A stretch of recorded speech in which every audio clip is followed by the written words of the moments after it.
interesado, dainimpig kikilingan, asin makatotohanan. DCGB, Barata alas 7. Mga preskong bareta sa lado lokal, nasyonal, internasyonal, asin iba pa. Barata alas 7. Digdi sa GB, garantisadong bareta.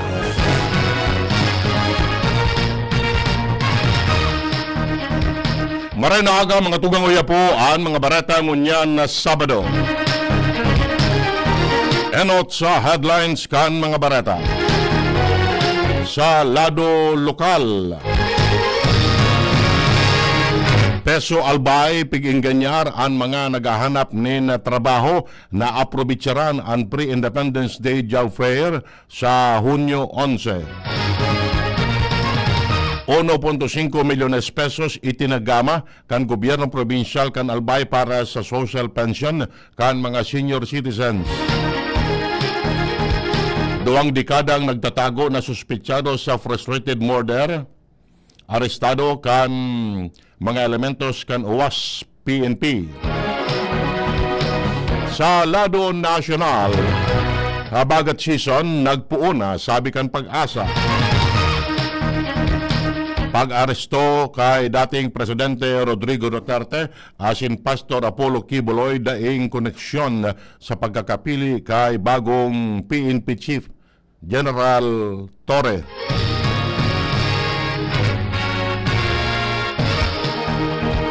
Mga dainagamit na balota sa nakaaging eleksyon, rinaot na kan COMELEC. Sa ibang nasyon, pagrampaw kan glacier sa Switzerland, kinaon ang parte kan Swiss Village. Sa lado ng Karawat, Meralco Bolts laog na sa quarterfinal matapos daogon ang Barangay Ginebra. Detalles kan Bareta. Enot sa lado lokal. Ang baretang ini hatod sa Indukan. Artisan Joint Supplement. Bumabagal ang galaw dahil sa joint pain at arthritis. Mag-Artisan. 1.5 milyones pesos ang itinagamang fundo kan gobyerno probinsyal kan Albay para sa social pension kan mga senior citizens sa Erarom kan Provincial Social Welfare and Development Office. Sigun sa PSWDO, ang inisyatibong ini nagpapailing nin padagos na dedikasyon kan gobyerno na magpaabot nin suporta sa pangangaipo kan mga marginalized sector kan probinsya. Magagarumduman sobra sa 500 na beneficiaryo hali sa Piodoran ang nakaresibi nin tig 3,000 pesos na para sa tulong bulan, miyaras na gigibuon man ang sunod na payout kan programa sa ginubatan asin Jovellar sa masunod na simana. Ang baretang ini hatod sa Indukan. Optin Lutein Capsule. Alagaan ang paningin sa tulong ng Optin. Kitang-kita ang kalusugan ng mata. Mapuuna ang pagparestro para sa mga gustong maging opisyal na food concessionaire sa gigibon na Bicol Loco 2025 sa Hunyo 13 sa Cod 16 sa Lumang Airport sa Legazpi City. Sigun sa organizers kan aktibidad, kasabay sa mga kaipuan na dokumento para sa mga gustong maging food concessionaire, ang BIR o DTI Certificate, asin Sanitary Permit o Food Handling Certificate. Tinawanin doon na limitado na ang slot kung kaya piging ganyar ang mga food merchants na tulos na magpadara ng email sa bicollocomerchant@gmail.com tangani makapagparestro ang Bicoloco 2025 sa mga pigabangan na food, musical and cultural event sa Kabikolan na may kamauotan na ibusol ang mga lokal na produkto pagkakan asin kaugmahan kan mga Bicolano. Ang baretang ini hatod sa Indukan. Liver Aid Silimarine Capsule. Ang good drinks at good food, perfect combo. Isama pa ang Liver Aid. It's liver lover, boys! Bigin ganyar kan Public Employment Service Office Albay ang mga job seekers sa probinsya na aprobitsaran ang Pre-Independence Day Job Fair nagagibon sa Kawakawa Function Hall sa bagong City Hall kan Ligao City puon alas 8 nin agas sagod alas 5 nin hapon sa Hunyo 11. Sigun sa peso, ang mga gustong magpartisipar sa aktibidad, magdarasanan nin updated na resume, high school diploma para sa mga naggraduar na may edad 18 anyos pa itaas, college diploma, transcript of records as in validong passport para sa mga ma-apply nin overseas na trabaho. Ang job fair, panginginotan kan Peso, Ligao City, Kebanan, ang Department of Labor and Employment as in Department of Migrant Workers na may kamawotan na mairani sa mga job seekers ang oportunidad as in makakrear nin centralized labor market. Ang baretang ini hatod sa Indukan Mega One. Ang Mega One ay may 21 sangkap para matulungan ka sa iba't ibang karamdaman tulad ng diabetes, high blood, stroke, arthritis, kidney failure, cancer, viruses, at iba pa. Tumawag kay Doc Joey Bitito sa 0998-975-8121 or 0917-853-8933. Formal lang na itaong kwenta sa gobyerno lokal kan Tabaco City ang AA Slaughterhouse. Sigun kay Alcalde Crescel Lagman, makuha ang gobyerno lokal ng 30 certified butchers na pig-ensayo kan National Meat Inspection Services. Sigun sa iya, pinunan kan 2021 ang 50 milyones pesos na edifisyo asin natapos pa sa nangunya na taon kung saan tinagaman in fundo kan Department of Agriculture, Philippine Rural Development Project, World Bank asin LGU Tabaco. Sa ngunyan, nasa 13 slaughterhouse ang nakatugdok sa probinsya kan Albay kung saan tulodigdi ang AA sa Legazpi City, Ligao City, asin Tabaco City, mantang Sampulo, ang locally registered meat establishment sa Tiwi, Bakakay, Santo Domingo, Daraga, Kamalig, Ginubatan, Piotoran, Uwas, Pulangi, asin Libon.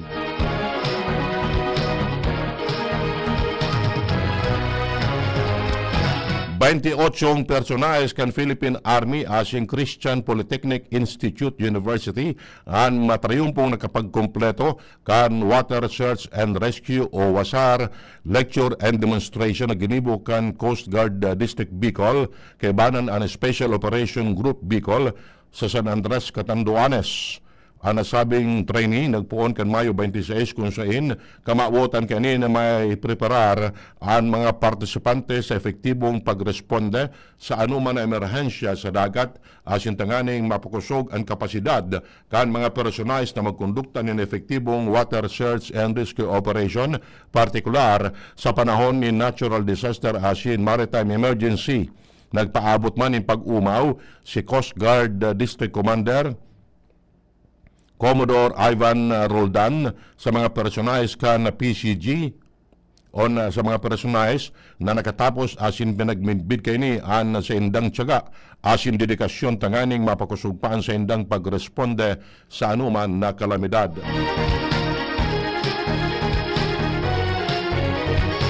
Putol ang bitis asin nasa ospital ang sarong lalaki na naligis kan tren sa barangay Ames Barrio, Legazpi City, kanakaaging banggi.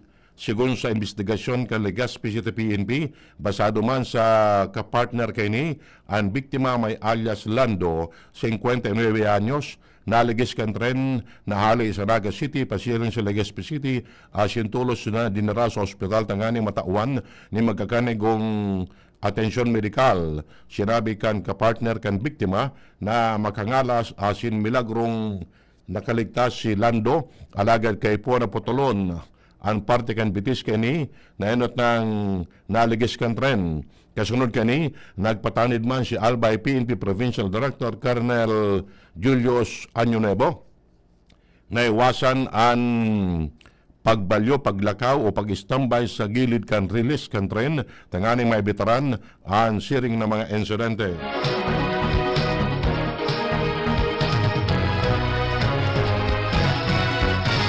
Naarestar kanuwas PNP ang duwang dekada nang nagtatago na suspitsado, naloy ng pigahanap dalan sa kasong frustrated murder. sa OWAS Albay. Sigun sa OWAS PNP, ang suspitsado na may alias Borno, 48 anyos, haloy nagdatago matapos iluwas kan korte ang mandamento de aresto kan 2005. Ang mandamento de aresto ipinaluwas ni Judge Wilfredo Guerrero Jr. kan Legao City RTC na may petsang Abril 25 nganyang taon kung sa'y may piyansang maabot sa 200,000 pesos. Basado man sa mandamento, ginibok ang pulisya ang manhunt operation na naging kausa para madakop ang suspitsado. Sa ngunyan, nasa kustudyo na kan OWAS PNP ang arestadong persona mantang tigalat ang sa iyang pagampang sa korte. Iyan ang primerong gabtang kan mga bareta. An iba pa pagkatapos kini. Kung naghahanap ka kiproduktong pangpasalubong sa pamilya asin barkada, yaon mababakal sa Mayon Treats. Dakol na pagpipilian na masisiram asin magagayo na produkto. At Mayon Treats, makukuha sa San Francisco Diversion Road, Ginubatan, Albay, asin igwaman sinda sa Legazpi Grand Terminal. Mayon Treats, sa diri asin pinamamahalaan ni Mr. Marlon D. Kung ikaw ay edad 50 pataas katulad ko, may mataas na ang risk ng manlalabo ng paningin. Mas challenging ang pang-araw-araw na gawain tulad ng pagbabasa, pagsusulat, at pagmamaneho. Ang Optin ay may lutin na maaari makatulong sa kalusugan ng mata, nilalabanan ng epekto ng glaucoma, macular degeneration at katarata. Kitang-kita ang kalusugan. Mabibili ang Optin sa mga pangunahing butika nationwide. Mahalaga ang paalala, ang Optin ay hindi gamot at hindi dapat gamitin panggamot sa anumang uri ng sakit.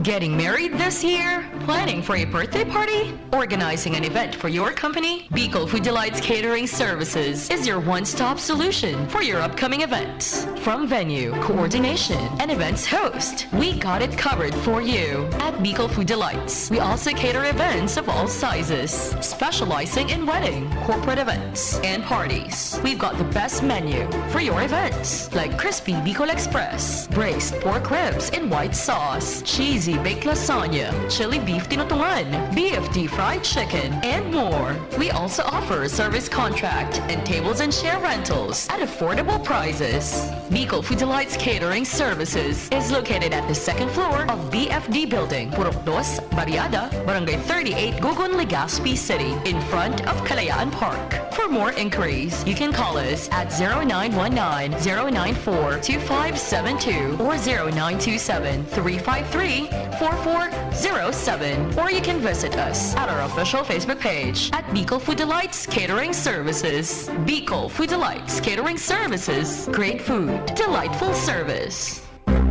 Branded ba na computer ang hanap mo?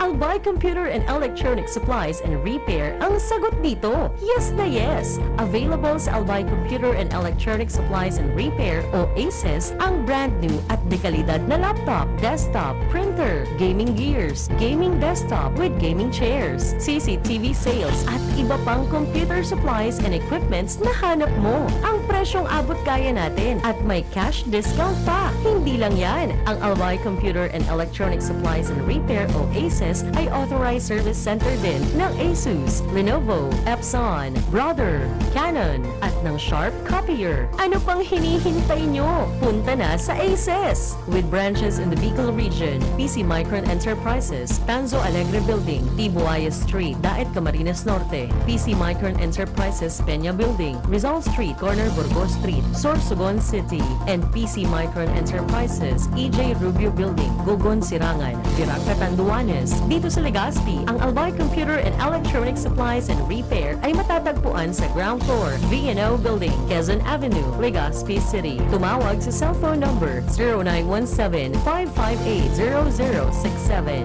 Dito ka na sa ACES. Sa kalidad, sigurado ka. Sa repair and services, maaasahan pa. I-like and follow sa www.facebook.com/albaycomputer. Tuhod, siko, baywang, aray! Pag laging pasan ang sakit sa kasukasuan, sign na yan ng arthritis o joint deterioration. Karaniwan kapag nagkakaedad na, kailangan ng tibay at ginhawang makakapitan. Kaya ng artrisin yan. May undenatured type 2 collagen at methylsulfonyl methane na maaaring makatulong protektahan ang kalusugan ng kasukasuan. Make the right move. Uminom ng artrisin araw-araw. Mabibili ang Artesin sa mga leading drugstores nationwide. Mahalaga ang paalala, ang Artesin ay hindi gamot at hindi maaaring gamitin panggamot sa anumang uri ng sakit. Huwag baliwalain ang kirot na nararamdaman sa tuhod. Baka hindi lang yan joint pain, kundi sintomas ng arthritis. With proper diet and exercise, uminom ng Artesin. Ang Artesin ay undenatured type 2 collagen at metosulfonol methane supplement na maaring makatulong protektahan ang kaso-kasuan. Ito ay may antioxidant at anti-inflammatory properties na tumutulong labanan ang epekto ng arthritis tulad ng pananakit ng kaso-kasuan, pagkasira ng buto at limitadong paggalaw. Sa tulong ng Artesin, maaring mas tumibay ang cartilage, ligaments, tendons at synovial fluid na bumubuo sa kaso-kasuan. Mas flexible gumalaw, kayang-kaya maglakad o mag-jogging. Mabibili ang Artesin sa mga pangunahing butika nationwide. Make the right move. Kadakulab na moment sa trabaho? Importante na may kasangga sa tungkasing stress at waldaw. Kaya piliun ang malalauman. Ikape mo na yan with Jim's 3+1 Coffee Mix na may plus ingredient na Korean ginseng para siguradong feeling alert as in feeling energized ka. Plus na plus talaga ang Jim's 3+1 Coffee Mix with Korean ginseng. Mababakal ang Jim's 3+1 Coffee Mix sa Shopee, Lazada, supermarkets, groceries, convenience stores as in drugstores sa inyong lugar. Jim's 3+1 Coffee Mix. May plus ka sa life. DCGB Barreta alas 7. Barreta alas 7.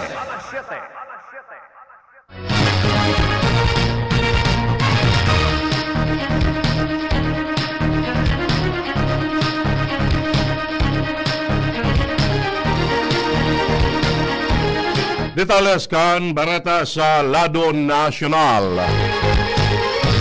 Pigdeklarar na kan pag-asa ang pagpuon kan southwest monsoon o habagat na sinyalman kan paraning pagpuon kan tag-uran sa nasyon.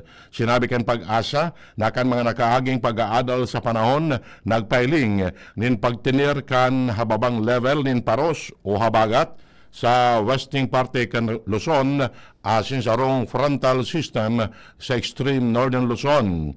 Ipinaliwanag kan pag-asa na sa pagluya kan easterlies nagpapailing kan pagpuon kan southwest monsoon sa Pilipinas nasa rong sinyal kan paglaog kan panahon nin tag-uran.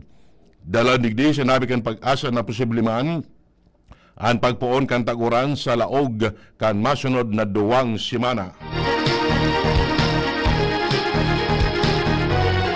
Pinaimutika ni outgoing PNP Chief General Romel Marbil na may kinaraman sa pagdakop kay dating Presidente Rodrigo Duterte asin Pastor Apollo Kibuloy ang pagkakapili kay Major General Nicolas Torre bilang masunod na hepe kan pulisya. Sigun kay Marbil, nagtutubod siyang napili si Torre dalang sa klase ni liderato kay ni o pamamayo. Sinabi ni Marbil na ang liderato ni Torre ang kaipuan mo niyan dahil may pananindugan ini. Sinabi pa niyang good decision ang ginibo ni Presidente Bongbong Marcos na pilion si Torre bilang hepe kan PNP.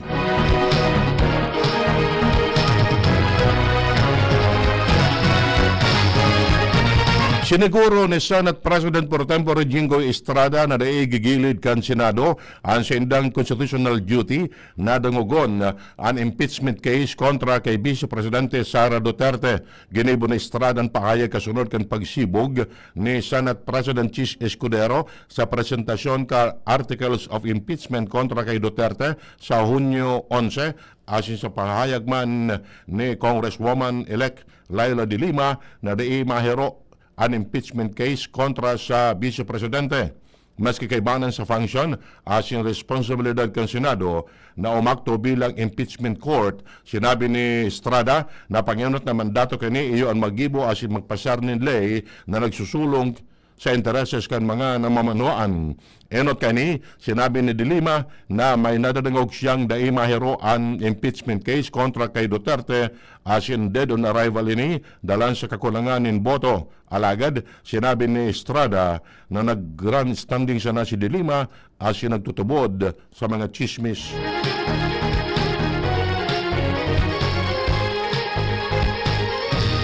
Pinuuna kan COMELEC ang pagraot sa mga 6.7 milyones na nagamit na mga official ballots as in accountable form sa ginibong midterm election.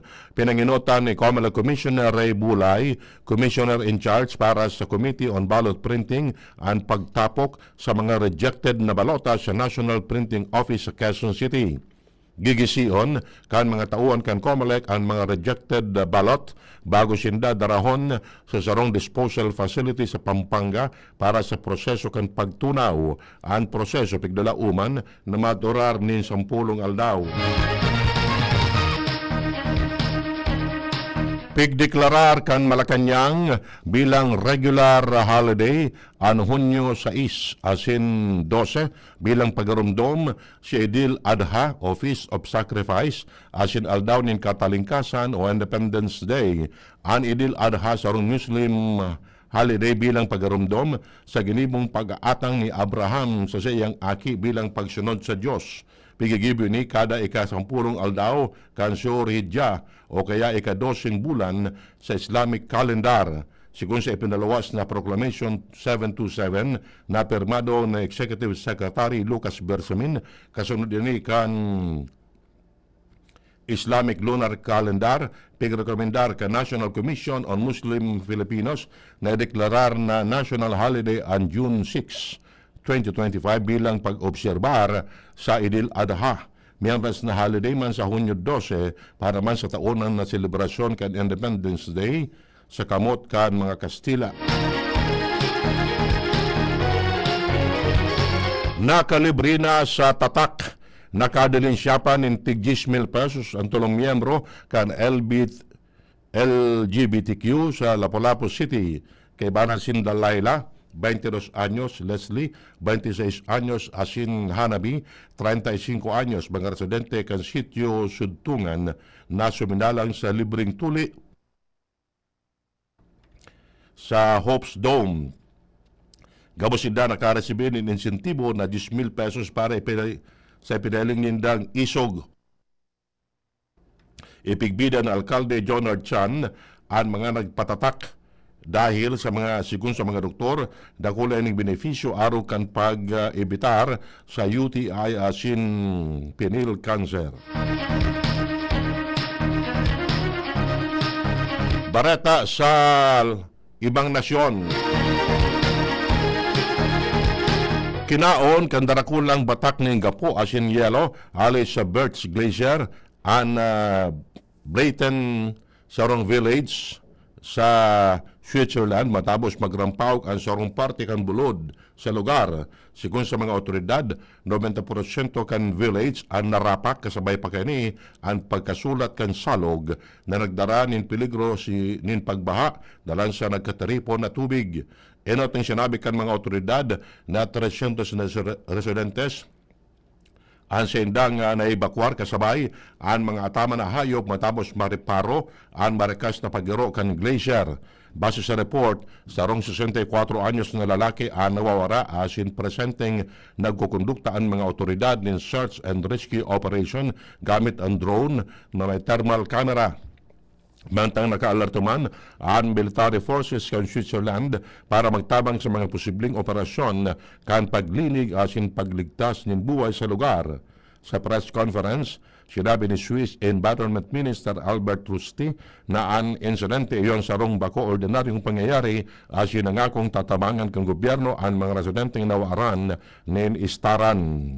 Naadit man ang Swiss glaciologist may kinaraman sa epekto kan global warming na sigun sa mga padagos na nagrekas ang pagtunaw kan mga glacier kung sain 4% kan glacier volume ang nababawas sa nasyon kan 2023 matapos ang 6% ang pagbaba kani kan taon 2022. Sa lado ng Karawat, laog na sa PBA Philippine Cup quarterfinals ang Meralco Bolts matapos na daugon ang Barangay Ginebra sa score na 82-73. Pinatulkan Bolts ang tulong sunod na panggagana kan Ginebra kung sa inigwasin ng unyanin anong nagana asin 5 pierde mantang ang Gin Kings igwang 5 gana asin tulong daog. dahil digdi kay Banana kan Bolts sa quarterfinals ang Magnolia, San Miguel Beermen asin Converge. Nangyal sa panggagana kan Bolts si Chris Newsom na may 15 puntos, 6 na rebounds, 2 assist, 2 blocks, asin sa rong steal, mantang si Chris Banchero, iguanin 14 puntos, asin 4 na rebounds. Inumaw ni Meralco head coach Luigi Trillo at sa iyang mga players dahil sa dai pinabayaan na makalamang pa ang Ginebra. 2 technical fouls ang itanao kay Ginebra coach Tim Cone dahil sa perming pagreklamo kani sa mga opisyal kan kawat. Tinambakan man kan Talk and Text 5G ang Northport Batang Pier sa score na 94-70. Iguan ang Limanggana asin 3 daog ang TNT, mantang ang Northport iguang sarong gana asin 7 daog. Yan mga tugang ang detalles kan mga barata ngunyan na Sabado. Sa pangarang kan mga pagriba, Mardela, Jenny Balyaran, Nicole Gloriani sa Newsbase, June Napolis sa Lado Technical. Ako po ang nagatud kan Bareta. Edwin Peralta nagsasabing salamat kan sa indong pagantabay. Masunod na si Mr. M.